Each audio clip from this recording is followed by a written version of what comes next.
Your brand may be staying on top of current trends, but are you agile enough to stay relevant, resilient, and successful as customers, competition, and the world continues to change at a breakneck pace? I'm thrilled to share the newly revised version of my first book, The Agile Brand. I'm calling it The Agile Brand Revisited. It's been updated to reflect our continually changing world, and it provides 7 principles that form the backbone of an agile brand, offering detailed insights and actionable steps for incorporating them into your business strategy. This is the book that started it all, and I'm excited to share it with you. It's now available in print and digital formats and available everywhere. Learn more by going to the Agile Brand Guide website at www.agilebrandguide.com. Welcome to Season 5 of The Agile Brand with Greg Kihlstrom, where we talk with enterprise and technology platform leaders about the people, processes, and platforms that make marketing and customer experience successful, scalable, and sustainable. This is what creates an agile brand. I'm your host, Greg Kihlstrom, advisor and consultant for Fortune 1000 marketing and CX leaders and teams as principal and chief strategist at GK5A, and best-selling author, keynote speaker, entrepreneur, and agile certified coach. The Agile Brand podcast is brought to you by TEKsystems, an industry leader in full-stack technology services, talent services, and real-world application. For more information, go to teksystems.com. To sign up for the Agile Brand newsletter and get the latest insights and articles on marketing technology and CX, or to purchase a copy of my latest book, House of the Customer, go to gregkihlstrom.com. You can also find all my books on Amazon and other retailers. And now on to the show.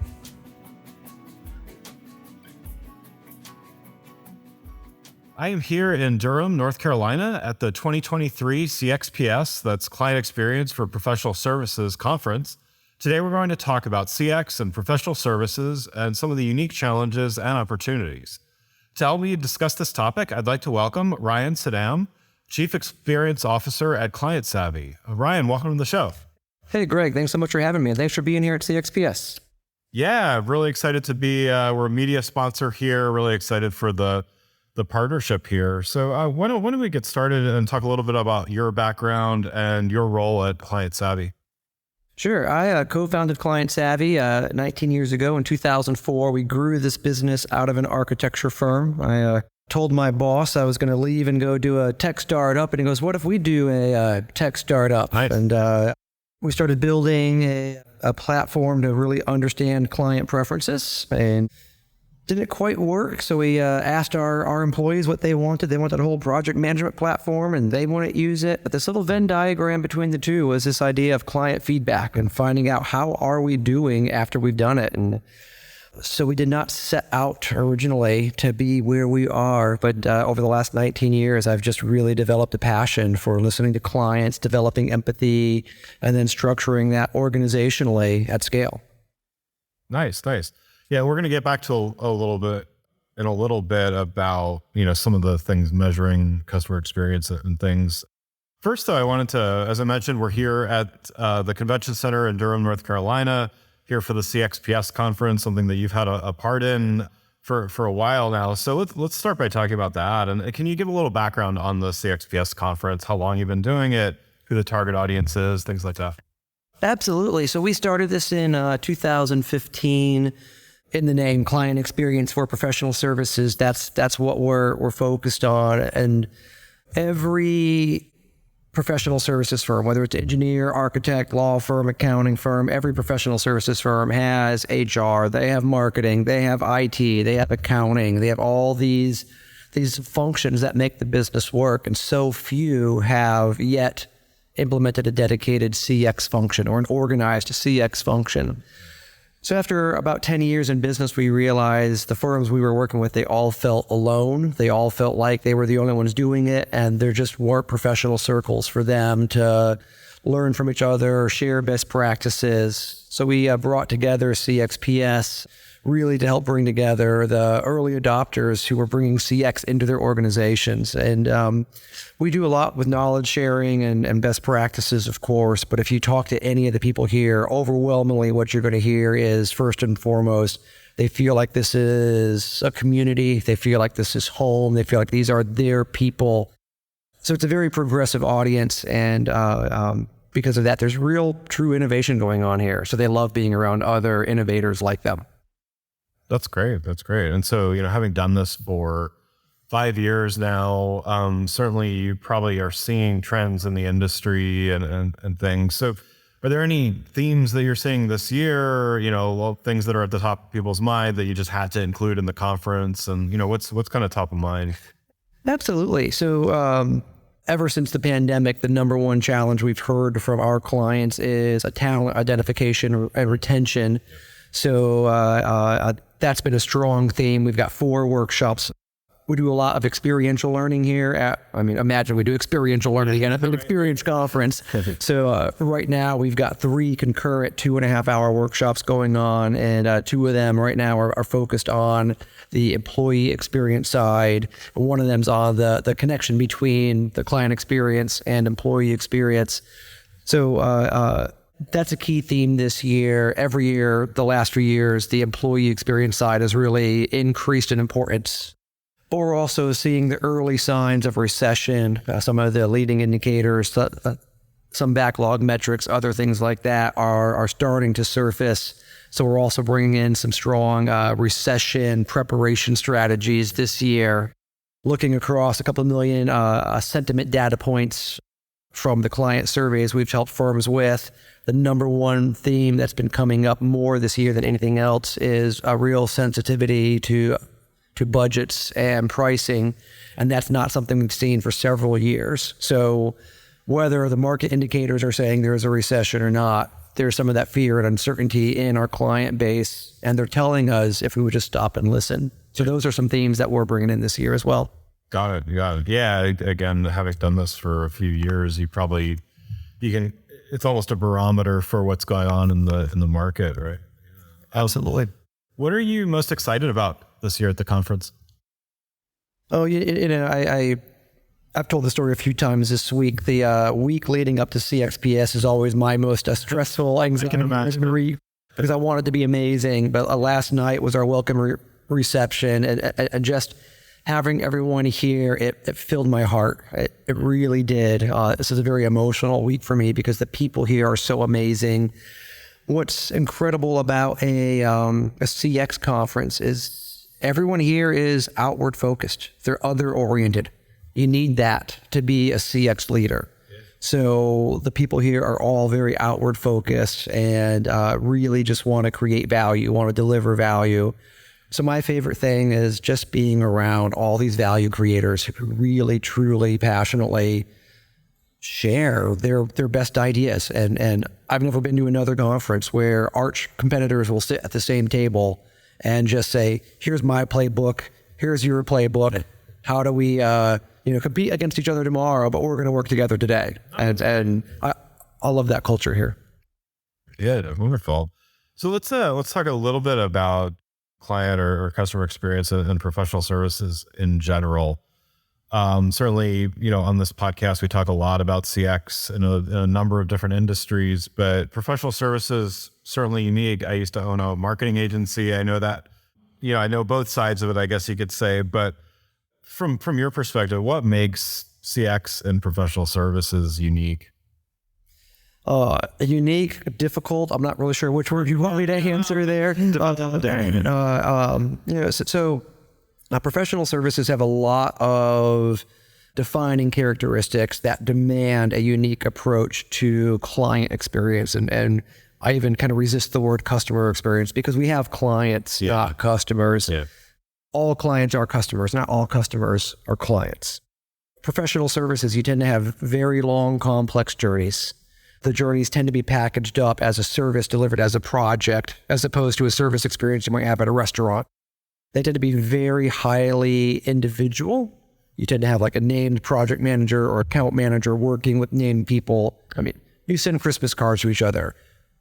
You go to each other's weddings and celebrate birthdays together. The kind of relationships you build in professional services are very different than you would with a customer brand.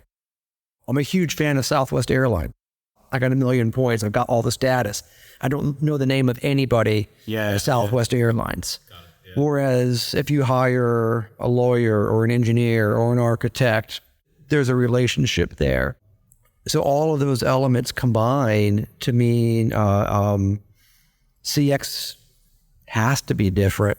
I think the other defining characteristic of CX and professional services is that all professional services firms have the same origin story.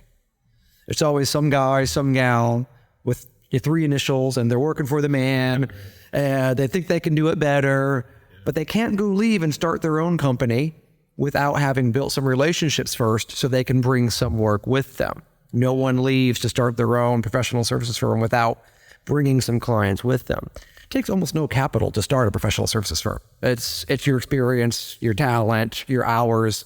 All you need is a client. So every professional services firm was founded by someone or 3 people that built some amazing relationships and realized, hey, I could do better, take these relationships with me.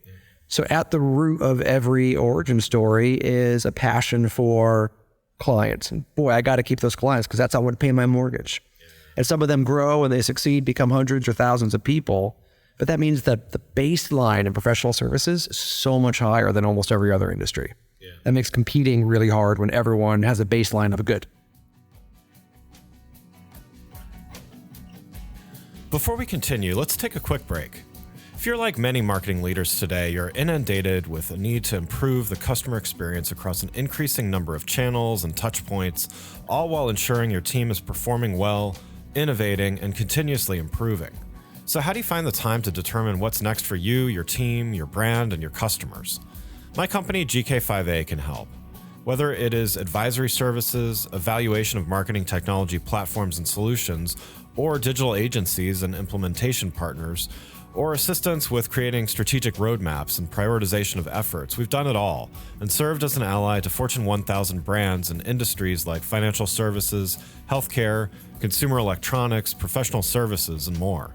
You can learn more about these services and contact us at www.gk5a. That's www.gk5a.com. Now let's get back to the show.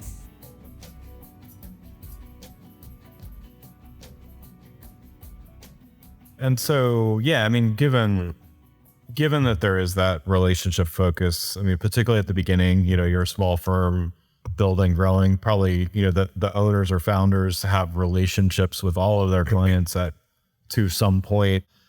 Why do professional services firms still kind of struggle, with CX, or is it just not formalized, or, why is it so important that they really start thinking about CX in a formal practice? Yeah, so those are kind of 3 different questions. Sure. So I can ask if I'm trying to answer them one at a time. CX is difficult in this industry because we conflate service with experience. And service is what we do to a client.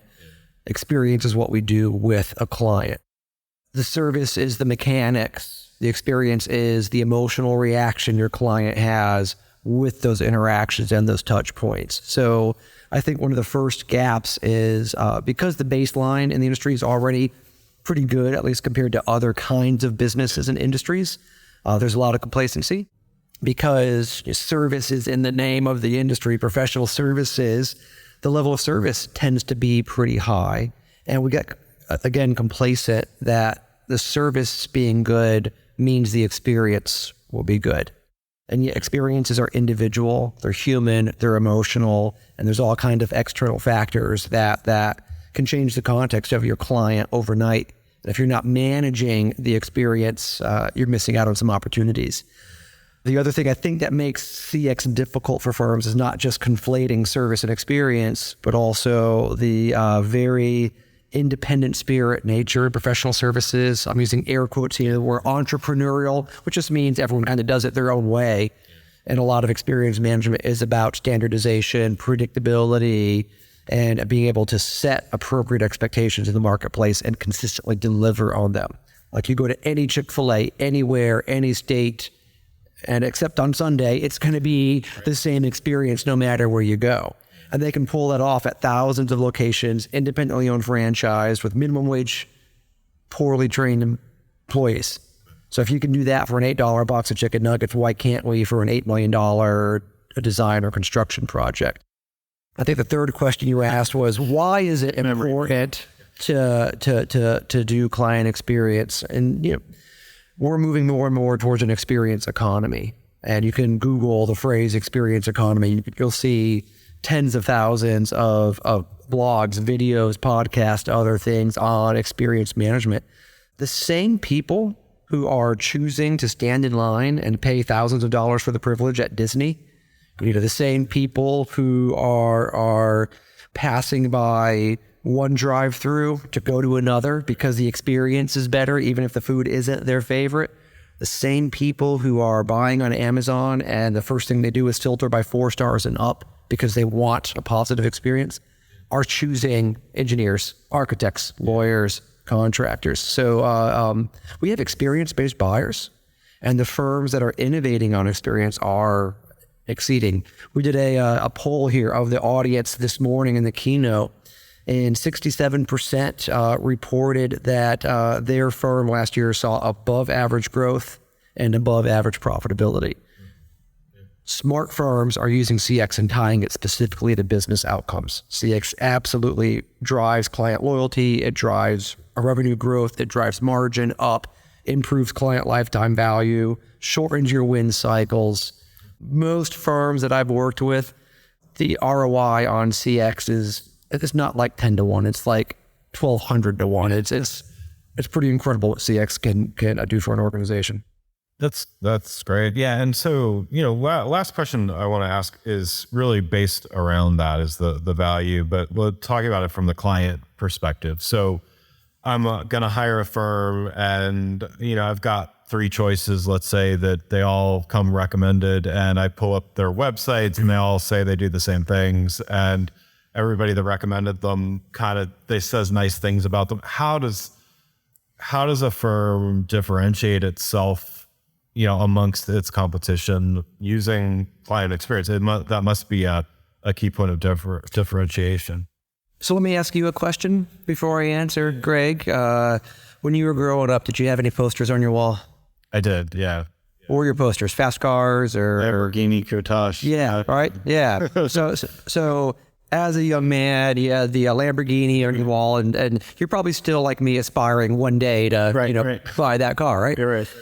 And someone who gets to the point where they go to the Lamborghini dealer, do you think they feel bad about writing a check that big to go buy their Lamborghini?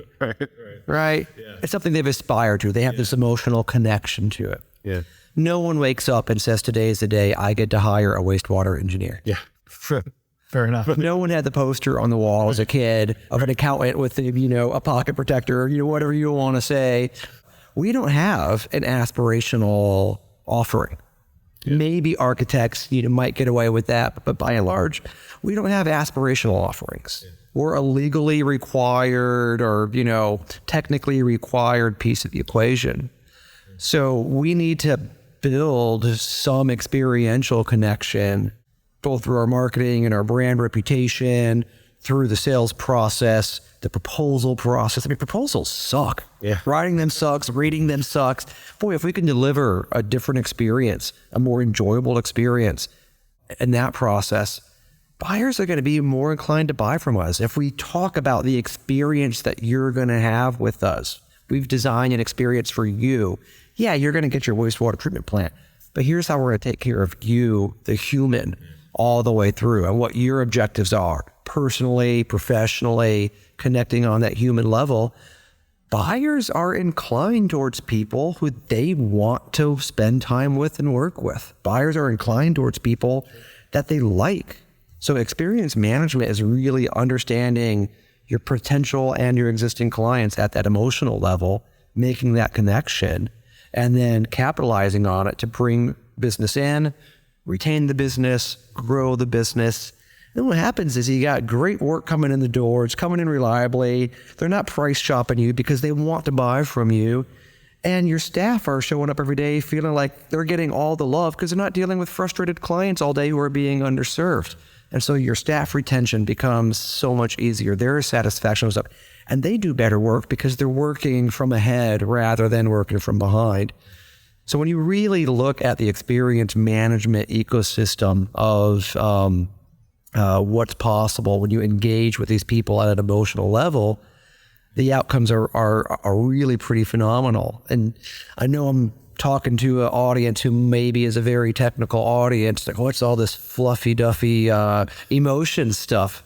You can institutionalize empathy. You can institutionalize listening. These are proven developable skills that you can roll out across an enterprise and create an organization that listens, that learns, that responds empathetically.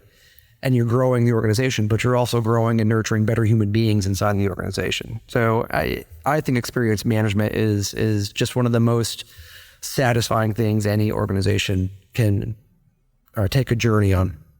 Wonderful. Well, Ryan, thanks so much for joining today. If someone wants to learn more, maybe attend CXPS next year, where should they go and what should they do? Yeah, if you'd like to attend CXPS next year, you can go to ClientExperience.org. We don't have the 2024 content up yet, but you can see all the great stuff from 2023. We've recorded about 25 of the sessions this week, so those of you who missed it can go watch some of the sessions. You'll also see several years of past history on the website as well. And for those of you who are inspired by this, we also have a CX certification program that is a hands-on experiential journey itself to get you more deeply up to speed in some of the tools and approaches to CX. So if this is curious or origin to you, reach out, answers@clientsavvy.com, or visit us at clientexperience.org, and we'd be happy to see you there. Wonderful. Well, again, I'd like to thank Ryan Suydam, Chief Experience Officer at ClientSavvy, for joining the show. And if you weren't able to make it to CXPS this year, I highly recommend you mark your calendars for next year. And you can learn more about Ryan, ClientSavvy, and CXPS conference by following the links in the show notes. Thanks again for listening to the Agile Brand with Greg Kihlstrom podcast, brought to you by Tech Systems. If you enjoyed the show, please take a minute to subscribe on your podcast channel of choice and leave us a rating so that others can find the show more easily. You can access more episodes of the show at www.gregkihlstrom.com. That's GREGKIHLSTROM.com. To get a copy of my latest book, House of the Customer, visit my website, or you can find it on Amazon or other retailers. The Agile Brand is produced by Missing Link, a Latina-owned, strategy-driven, creatively fueled production co-op. From ideation to creation, they craft human connections through intelligent, engaging, and informative content. Until next time, stay agile.